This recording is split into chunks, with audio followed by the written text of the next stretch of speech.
Querido Deus, Pai amado, muito obrigado, Senhor. Eu falei muito depressa, corrido, que eu amo a história de Sansão. Então, Pai, nós temos que aprender a não deixarmos, não ter quedas quando a coisa faz bem para os nossos olhos. Nós temos que, primeiro, ter o amor de Jesus nos nossos olhos e termos, ó Pai, a firme esperança de estar contigo. Senhor Jesus, eu louvo ao Senhor pela vida de cada um aqui. E eu peço pela Lisandra, que vai passar agora para nós a lição da escola sabatina. E nós sabemos que o Espírito Santo está neste lugar. E abra o nosso coração e a nossa mente para que possamos aprender como conviver com os outros. Obrigado por todas as bênçãos, em nome de Jesus. Amém e amém. Obrigada, Geninha. Eu dou bem-vindo à nossa querida Alessandra. Alessandra, seja bem-vinda. Que prazer tê-la conosco. É com você a palavra, viu? Olá, família, boa tarde. Vocês que estão acostumados a me ver aí nos bastidores, né? Na parte técnica. Eu acho, Gininha, que o pessoal tá querendo me preparar e não sei para quê ainda, viu? Porque, ó, já me puseram lá no Pastor Bechara também, na sala 57. Agora aqui na Emanuel. Então, Deus seja louvado, né? Quando Deus nos chama. Eis-nos aqui, né? Sempre devemos estar prontos, né? Minha amiga Domingas tá lá, ó, ela tá.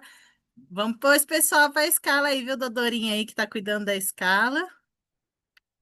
Bom, pega sua lição aí, você que ainda não pegou. Lição de número 12. Convivendo com os outros. Eu trouxe hoje, né?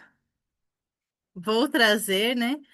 Uma proposta à moda do Desfragmentando a Lição para nós aqui hoje na família Emanuel. Então, então você que já está aí com o seu manual, pega ele aí na mão.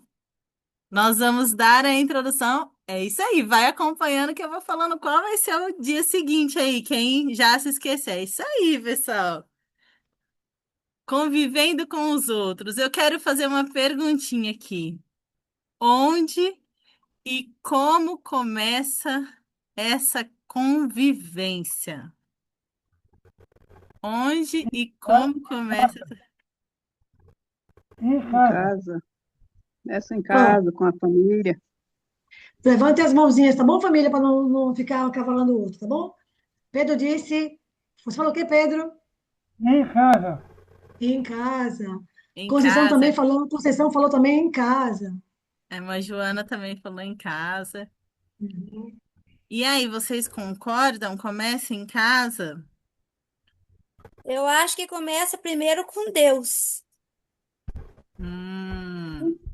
Vamos lá, quem que pode dar uma lida aí no nosso verso rapidinho aí? Pode ser em casa também com Deus, gente. Eu vou ler Pode ler, Gina. que a Começa em palavra família. é, Na família. Colossenses 4, versículo 6. Que a palavra dita por vocês seja sempre agradável, temperada com sal, para que saibam como devem responder a cada um. Tem a escola, tem o trabalho, tem muita coisa. Tem a igreja. Começa É com ver- nós mesmos. Nossa palavra, ela deve ser sempre agradável, amável, edificante. Sabe, família? Quando as pessoas vivem juntas, trabalham, elas enfrentam alguns desafios. Estou só olhando a hora aqui que eu tenho que me manter na hora, hein, pessoal? A gente tem diferenças de opiniões e às vezes isso pode gerar tensão, discussão.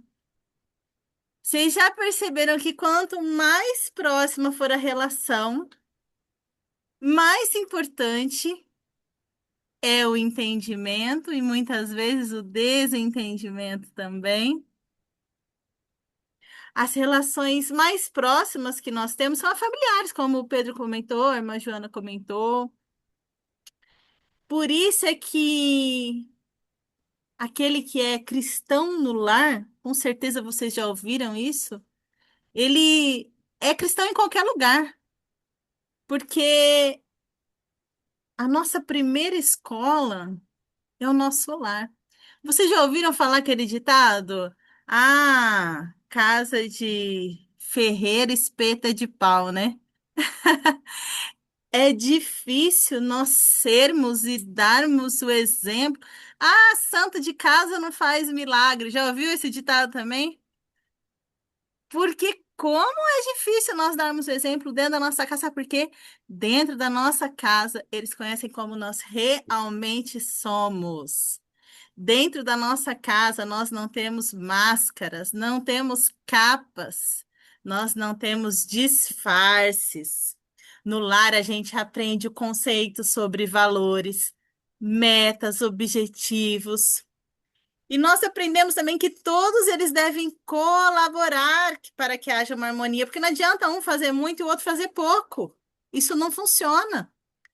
E os mesmos princípios a gente deve aplicar onde também? Onde que é nosso segundo lar? Na igreja. Na igreja, que é a nossa família ampliada, a nossa família através de Cristo. O lar é o lugar onde Deus nos colocou para sermos aprendizes, família. Nunca nos formamos, sabiam? É aquela faculdade onde a gente nunca se forma. O casamento, nas relações familiares, a todo momento nós estamos sendo moldados pelo nosso Deus. O lar ele é uma oficina onde Deus trabalha no caráter de cada membro, tornando um pedacinho do céu aqui na terra. Hoje eu vou trazer a lição, como eu disse para vocês, no modo desfragmentando. Sei que nós estamos falando sobre convivências, sobre lar, mas qual é a primeira coisa que devemos fazer? Olha só a pergunta. A primeira coisa que devemos fazer para termos uma boa convivência com aqueles que nos rodeiam. Vamos lá, vamos ver se alguém vai descobrir o próximo tema. Rapidinho, família. Primeiro, nós temos que ter a nossa comunhão diária com Deus. Se nós não tivermos um relacionamento com Deus, certamente não vamos ter com o nosso próximo. Vai lá para a lição de quinta-feira. Sábios no modo de agir. A primeira coisa é buscar o quê? Sabedoria. Sejam sábios no modo de agir com os de fora e aproveitem bem o tempo. Colossenses 4:5. Este dia nos traz lições valiosas. O que nós devemos fazer para sermos e termos sabedoria em família? Eu costumo falar que nada do que temos de bom vem de nós. Todo pensamento, boa obra, tudo vem do Espírito. Nosso coração é mau, não há nada de bom nele. Ai, nossa, a Alessandra fez isso. Não, a Alessandra não fez nada, porque a Alessandra tem um coração mau. A Alessandra só tem tendência para o pecado. Tudo que você vê de bom não é meu. Sinto lhe informar, irmãos. Vem de Deus, vem do Espírito Amém Santo. por isso. Até para compreender, veja só o que a lição nos traz. Até para compreender a morte de Jesus por nossos pecados, Gininha. Só conseguimos por meio da fé. E você sabe o que a Bíblia fala? Que nem isso vem da gente. Um dom de Nem Deus. isso vem da gente. Pode falar, Gininha. Eu achei interessante nisso aí que você está falando, né? A gente ter sabedoria. O segundo parágrafo vem uma primeira. Eu bati o olho no segundo parágrafo. Olha, Paulo. Infelizmente, nós cristãos, às vezes, somos tudo, menos cristãos. Paulo, citando lá o Isaías, indicou que crentes podem afastar os descrentes. E é verdade, a famosa pedra de tropeço, né? Obrigada. Exato, obrigada, China. O conhecimento e a sabedoria que são tão importantes para tudo. E eu ponho esse tudo em letras garrafais, negrito, põe de outra cor, tudo o que fazemos. Nós nunca teríamos se Deus não nos tivesse revelado em sua palavra. Está escrito aqui na nossa lição. O conhecimento foi revelado por quem? Por Deus na sua palavra. Mas esta revelação ela não deve ficar apenas ali, na Bíblia, que irmãos. Não deve ficar só aqui, não. Esse livro é lindo, ele é bonito, né? Olha, capa de couro, douradinho as folhas, ele é lindo, mas não deve ficar só ali o conhecimento, não.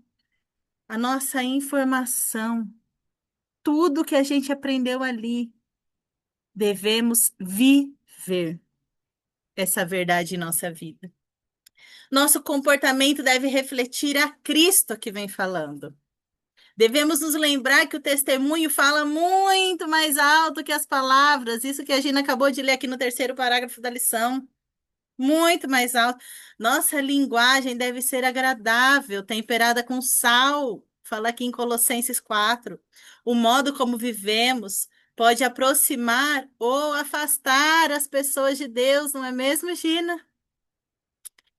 Olha, irmãos, isso é muito sério. Sabe por quê? Muitas vezes nós não estamos atentos à nossa maneira de agir. E para termos essa sabedoria, que não é qualquer tipo de sabedoria, não, viu? Você não consegue em qualquer lugar essa sabedoria. Para termos esse tipo de sabedoria, para sabermos tratar o nosso irmão, sabermos tratar nosso vizinho, sabermos tratar aquele amigo do trabalho, sabe aquele? Aquele lá, esse aí mesmo, aquele. Para não darmos uma resposta atravessada, sabe aquela resposta que às vezes vem na ponta da língua e você fala: o Espírito Santo me fechou a boca, obrigada, ser louvado seja o Senhor por isso.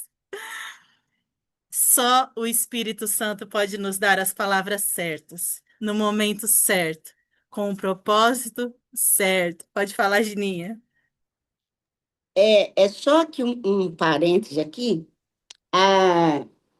Uma amiga falou, foi lá na minha igreja que eu convidei, então tinha duas lá, mãe e filha, um vestido de um ombro só, assim.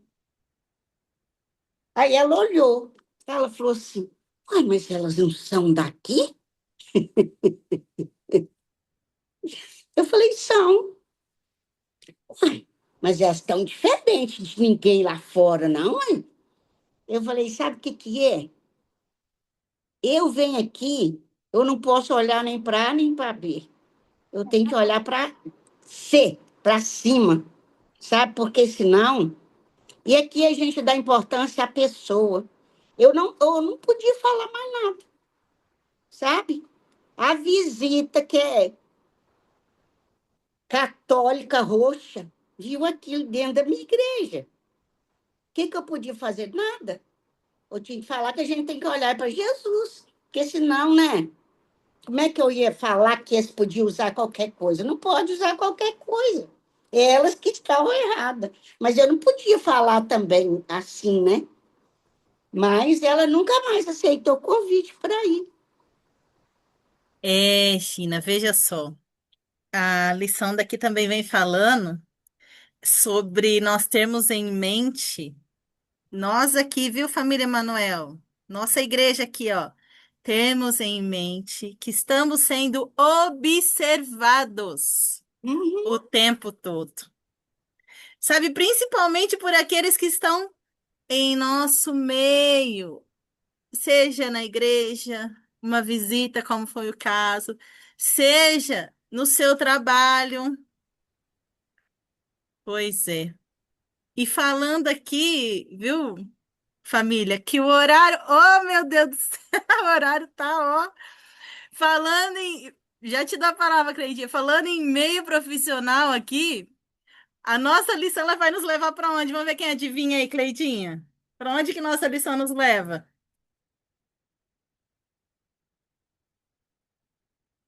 Pode abrir o microfone. Eu não sou boa em ler lábios, não. É Marina, para o domingo, né? Terça-feira, relações de Ah, trabalho. verdade. Relações de trabalho. Olha lá, você buscou sabedoria. Você clamou a Deus sabedoria. Veja só a importância que nós temos, que estamos sendo observados. Onde que você é observado depois do seu meio familiar ali? É escola, é trabalho. Pode falar, Cleitinha. Também eu queria deixar claro, né, que a gente também não pode nem que usar como é que fala? O púlpito, que fala o púlpito, que chama? Púlpito?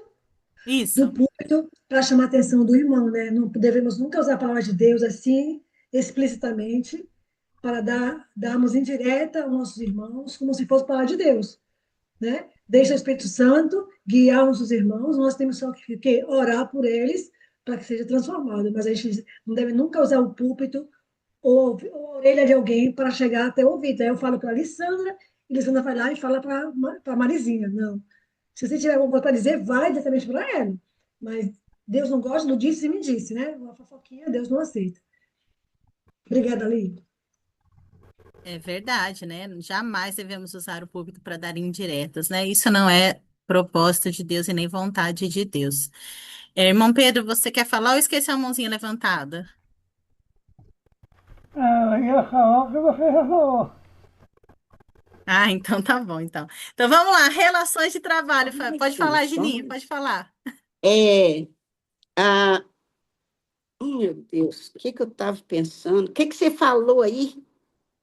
Que nós devemos dar o exemplo no nosso trabalho, na nossa escola. A Tá, hora que você eu lembrar, você esqueci. fala, Gininha, não tem problema. Vamos lá, relações de trabalho. Eu tenho certeza que vocês já ouviram essa frase assim, ó, suportai-vos uns aos outros. Eu acho que eu acho que esse trechinho ele foi escrito pensando no trabalho da gente, viu? É Pois, complicado. É complicado. Porque pois a gente suportar um outro é complicado. que ali a Se gente for só encontra pessoas suportar. diferentes, não é mesmo, Pedro? Pessoas com É, pensamentos diferentes, com atitudes diferentes, com ações que não aprovamos, mas é também lá no trabalho ou na escola para aqueles que estudam, que temos diferentes oportunidades de falarmos de nosso Deus. Eu costumo dizer que hoje eu enxergo o trabalho como um trabalho não remunerado profissionalmente, mas como um trabalho missionário. Como se Deus estivesse me dando a oportunidade de trabalhar para Ele e ainda me pagando para fazer isso. Porque a gente sabe que trabalho voluntário, trabalho missionário, a gente não recebe para isso, né? Então Deus é tão bondoso que Ele ainda me paga para poder fazer o trabalho missionário. Nosso Deus é tremendo demais. Lá em Colossenses 3, 22 a 25, que fala aqui na nossa lição, ela ensina que devemos trabalhar, servir com sinceridade e dedicação. Isso mesmo, irmã Márcia. Tudo quanto fizerdes, fazei-o de todo o coração, como para o Senhor, sabendo que Ele vê, recompensa o bem e julga a injustiça.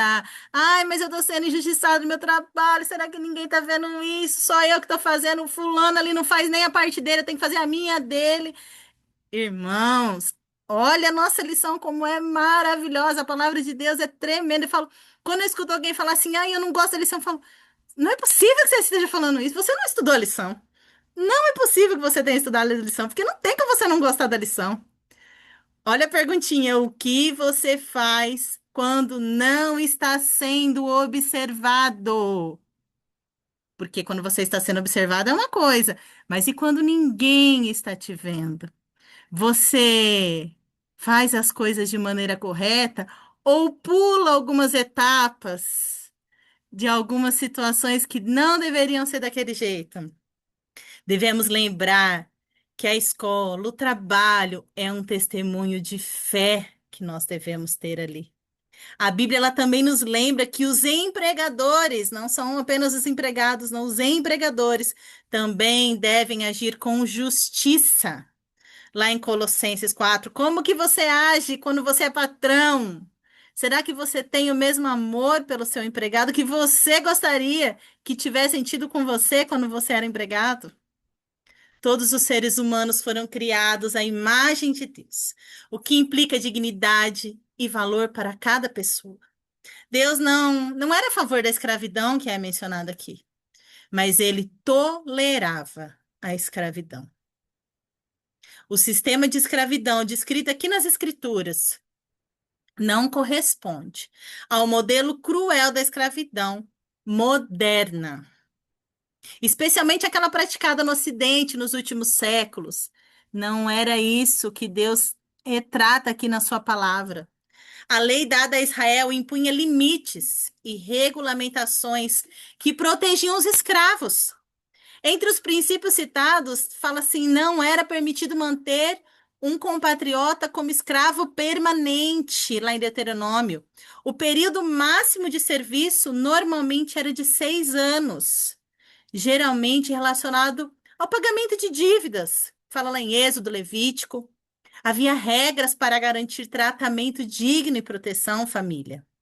Portanto, o sistema funcionava mais como servidão temporária, ou posso dizer, um contrato de trabalho para quitar dívidas. Diferente da escravidão racial e vitalícia que ocorreu na história moderna, ou vemos em alguns lugares também ainda hoje.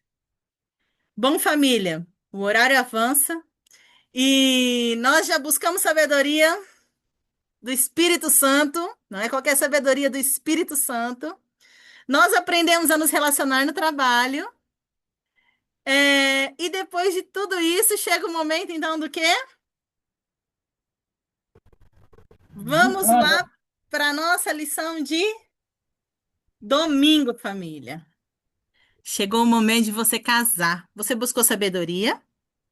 Você aprendeu a se relacionar com diferentes pessoas no seu trabalho, pessoas que não têm o mesmo modo de pensar que você, pessoas que pensam e às vezes você tem que engolir desaforo. É um treinamento já, viu, família?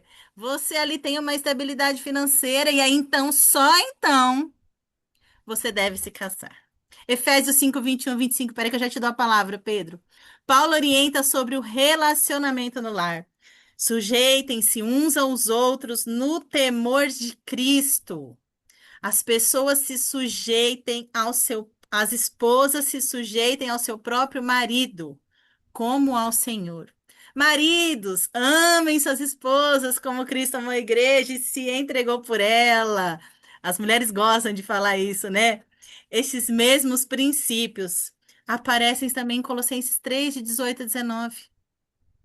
Aqui não há imposição de hierarquia rígida, mas há diretrizes para relações equilibradas, família.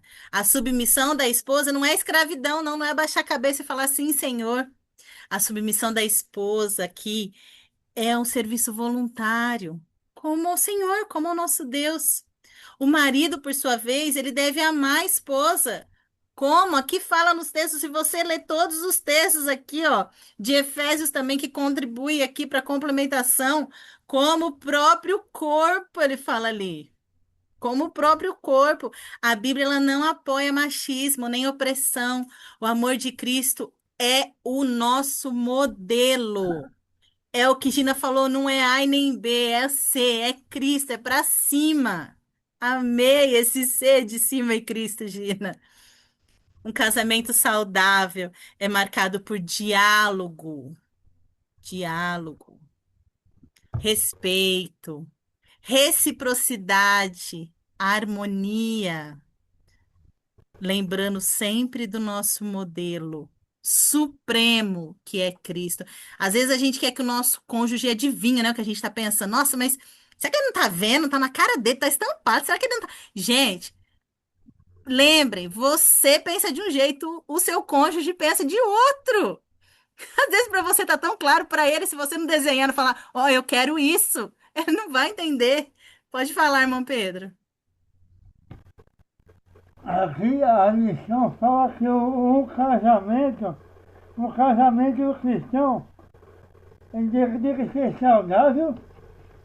saudável e é caracterizado por reciprocidade cumplicidade, diálogo, cumplicidade e harmonia.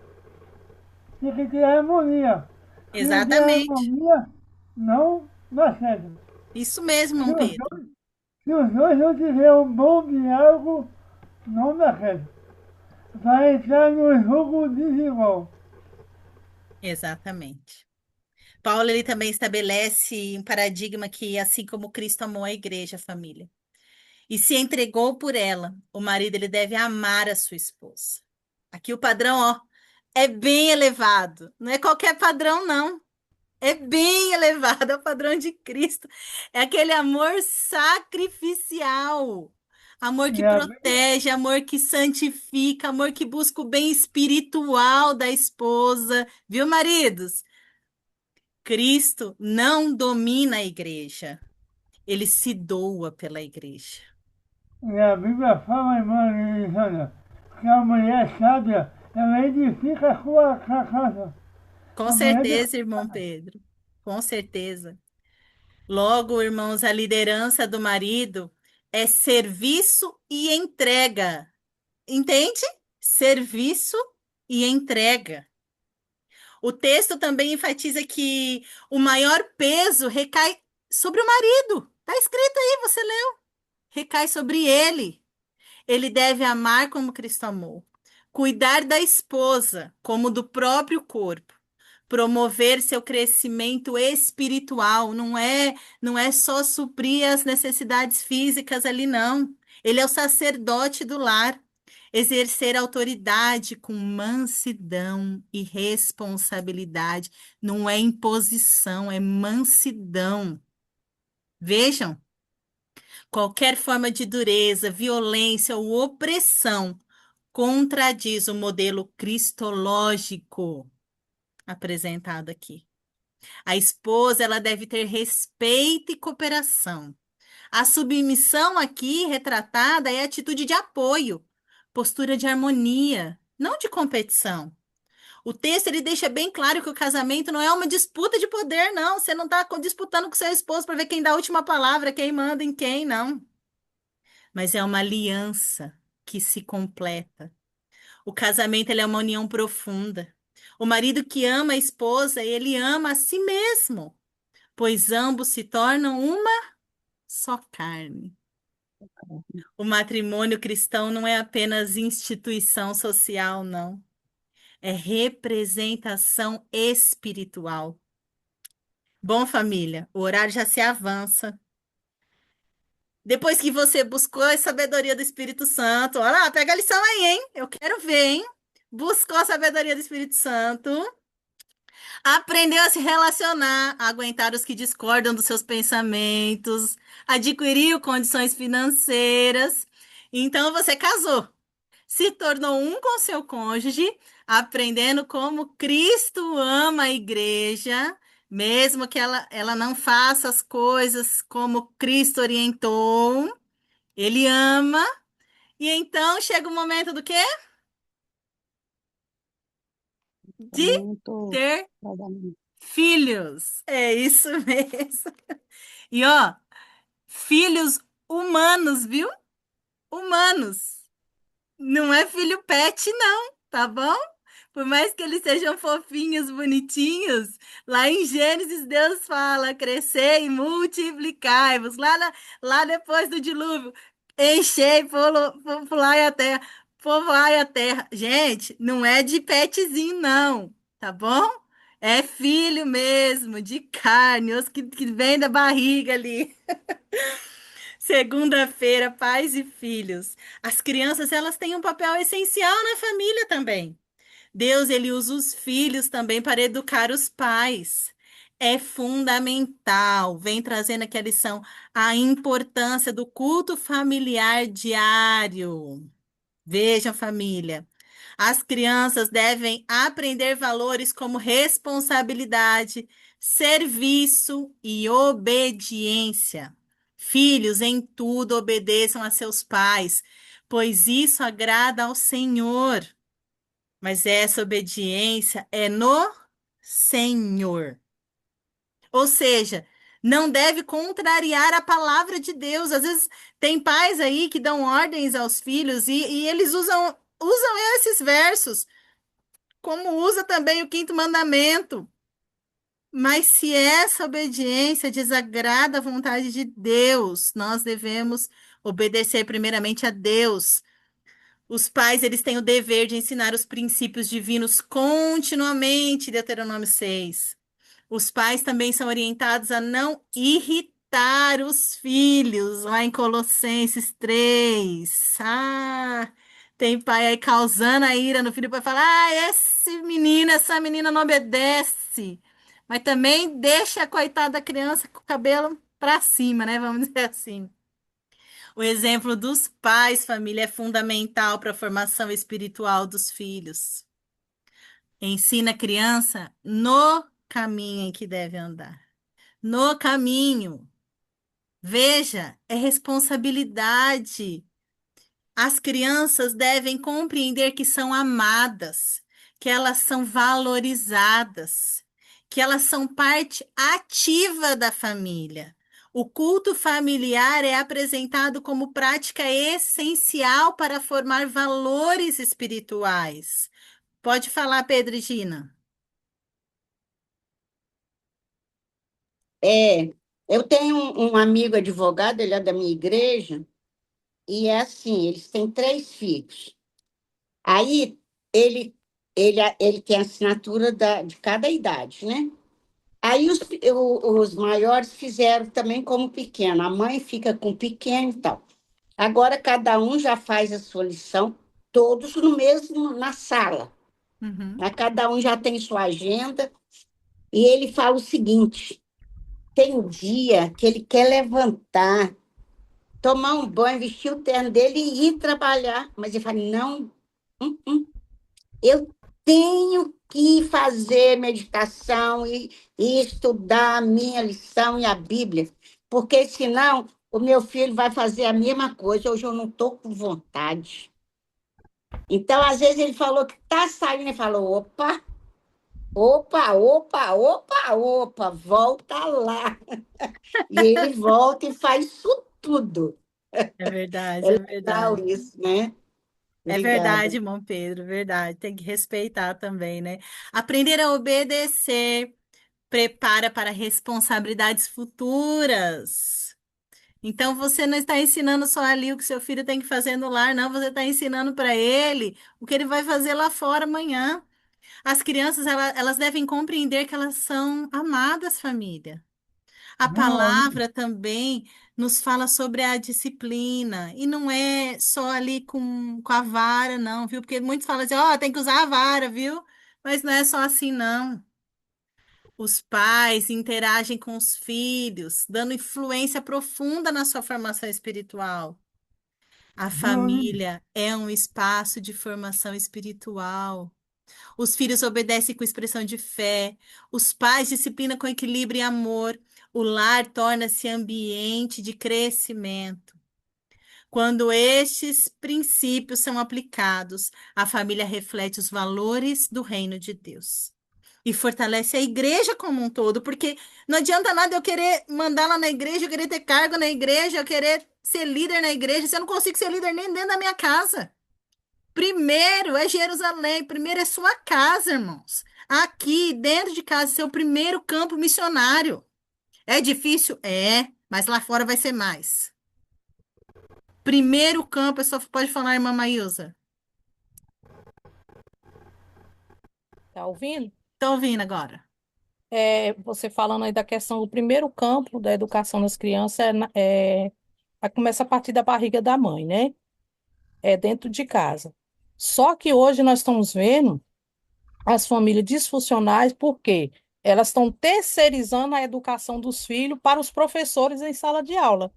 Em sala de aula são 25, 30, 30 e poucos alunos de famílias diferentes, de atitudes diferentes, de maneira de pensar diferente. Então, quer dizer, as crianças estão ficando com a cabeça toda, né? Não tem um, como é que fala? Discernimento? Não, uma pessoa certa, que é os Um pais, entendeu? exemplo. Assim, isso, o exemplo certo, que são os pais, o correto da disciplina ali. Não tem, porque na escola a obrigação do professor não é educar a criança, a obrigação é dos pais. Então, os pais estão terceirizando. Aí nós estamos tendo esse tipo de problemas nas famílias que estamos tendo aí hoje em dia, né? Com certeza, irmã Maísa. Obrigada pela sua. Cleitinha, já estou partindo para o final, Maria, tá? Pode falar, irmão Pedro. as crianças, elas querem ser o que o pai é. A gente pergunta para a criança, o que você quer ser quando você crescer? Ah, eu quero ser igual a minha mãe, eu quero ser igual ao meu pai. Então o pai e a mãe têm que ser um exemplo para os filhos. Se o pai quer ser um advogado, o filho vai ser advogado. Se a mãe quer ser uma professora, a criança quando crescer fala, eu vou ser igual a minha mãe, É, com igual ao meu certeza. pai. Por isso que fala assim, né, irmão Pedro? Ensina no caminho que deve andar. Não é o caminho, né? Você fala, ó, é aqui, ó. Eu escuto mais falar assim, ai, Lissandra, mas eu comprei a lição, eu levava no desbravador, eu comprei a Bíblia. Irmã, não é só isso não, viu? Não é só isso não. No caminho, é você segurar a mãozinha assim e falar, ó, vem cá que eu vou te mostrar o caminho que você deve andar. Vem aqui que é aqui, ó. É assim, ó. Senta, estuda junto a lição, se for preciso, porque tem criança, adolescente que nem se comprando não estuda, gente. Ô, Hum. fulano, que fala a lição aí de hoje? Qual é a história? Aqui em casa fala assim, qual é a história da semana, filha? Eu pergunto, porque a gente sabe que não pega. O Eu celular é sou, mais atrativo. eu sou professor dos adolescentes. Na minha classe só tem um adolescente que tem ali a lição. Só um. Pois é, irmão Pedro. E eu acho que Não isso vai ficar pode, pior, porque eu vi que o preço subiu ainda. Eu estava comentando com o meu pastor ainda antes de ontem. Eu falei, pastor, o preço subiu da lição. Mas a gente não não pode pode, ficar sem nosso manual, não. meu pai não ensinar a criança a ler a lição, ela não vai ler. Não E são adianta. exemplos, gente, não é só para a igreja, para casa, não, para a eternidade. Essa semana aconteceu, eu vou falar rapidinho, olha, mais 5 minutinhos, pode ser, Cleidinha? 5 minutinhos, tá bom. A Antônia veio falando assim, mamãe, ontem ela veio indignada que ela já não queria fazer um trabalho em grupo, queria fazer sozinha, porque ela já sabia que os amiguinhos não iam colaborar. Ela falou, quero fazer sozinha. A professora falou, não, tem que fazer em grupo. Aí ela fez, a professora deu um dia para eles irem na informática para fazer o trabalho. Ela foi, fez o trabalho, aí chegou essa semana, a professora mandou eles juntarem. E só ela tinha feito a atividade que tinha sido, do grupo dela, que tinha sido dada na informática. E a professora falou assim, ó, dá para eles copiarem. O desenho, ela olhou e falou assim, mas eles também tiveram a oportunidade de fazer, eles não fizeram porque eles não quiseram. Eles ficaram conversando e brincando em vez de fazer. Eu não vou dar. E ela não deu. E depois, irmãos, eu vou falar, eu fui conversar com ela. Gina, eu falei, filha, você está certa, você não está errada em pensar dessa maneira. Mas sabe o que acontece, minha filha? Às vezes a gente tem que andar a segunda milha. A gente tem que oferecer a outra face. Então, mesmo você estando certa e com a razão, você pode ajudar os seus amigos. Se você pode, então faça. Sabe por quê? Mesmo que eles estejam copiando a sua atividade, eu falei para ela. Mesmo que eles estejam copiando o que você fez, não tiver o trabalho de buscar o aprendizado, na hora da prova ali, o que vai valer é quem aprendeu, não é quem copiou.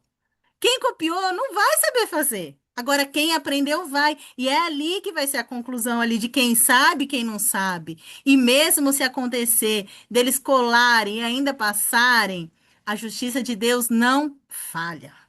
De Deus nada passa. Então, se a gente pode andar a segunda milha, tem que andar. Se pode andar a terceira, tem que andar. Veja como é difícil, irmãos, nós criarmos filhos para a eternidade, não é para cá, não, é para a eternidade.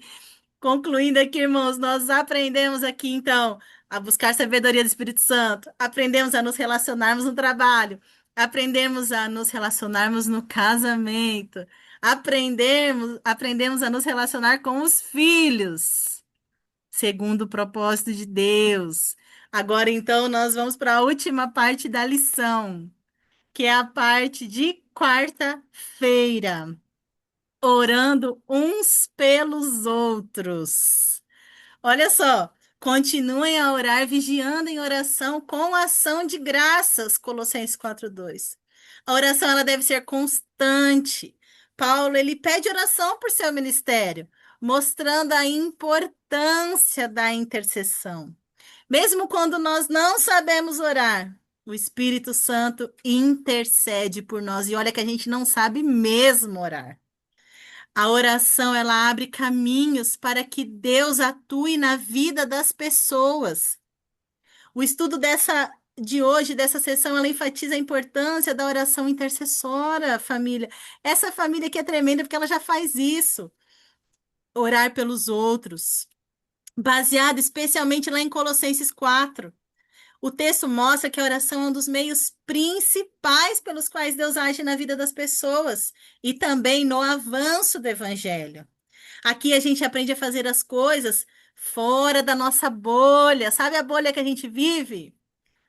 A bolha familiar, só dentro da minha casa. A gente aprende a orar pelos nossos inimigos, orar por aqueles que nos perseguem, pelos vizinhos, por todos aqueles que não fazem parte da nossa bolha. Você já ouviu a frase, estou orando por você? Você já recebeu essa frase? Essa expressão, ela representa mais do que simpatia. Ela indica que alguém está intercedendo diante de Deus pela sua situação. A oração, ela cria uma conexão entre o ser humano e o céu, permitindo que Deus intervenha nas circunstâncias da vida. No livro do Grande Conflito, eu frisei isso, você pode acompanhar aí, está aqui no primeiro parágrafo. No livro do Grande Conflito está escrito assim, ó, faz parte do plano de Deus nos conceder, em resposta à oração de fé, veja que está em vírgula aí, ó, em resposta à oração de fé. Então, ele vai conceder, se tiver o quê? A oração de fé. Aquilo que ele não daria se não pedíssemos. Viram, família? Eis que estou à porta e bato. Se você pedir, eu vou abrir as janelas do céu e derramar bênçãos sem medidas na sua vida. Os cristãos deviam continuar orando constantemente, demonstrando persistência e dependência de Deus, Paulo enfatiza. Paulo enfatiza a vigilância. A oração devia e deve ser acompanhada de vigilância espiritual. Sejam vigilantes, ou seja, uma mente alerta, sensível à vontade de Deus e às necessidades espirituais. Não é só o que eu vejo, não. Porque o que eu vejo não é, às vezes, o que realmente é, as necessidades espirituais, aquilo que eu não vejo. Paulo também destaca que a oração deve ser feita com ações de graças, reconhecendo as bênçãos de Deus mesmo antes de receber novas respostas. Porque Deus nos atende mesmo antes de nós recebermos. Precisamos do Espírito Santo para traduzir as nossas orações com aquilo que realmente precisamos. Sabe, porque às vezes está falando do Espírito Santo, eu quero pão. Aí ele vai lá, ele fala assim para Deus, ó, ele está precisando de pão, de leite também, está precisando de uma bolacha. Ele traduz, porque a gente não sabe nem pedir, irmãos, o que a gente precisa. Lá em Colossenses 4, Paulo pede que os cristãos orem por ele. Ele pede, orem por mim. O pedido inclui dois aspectos principais e nós já estamos finalizando. Que Deus abra portas para a mensagem.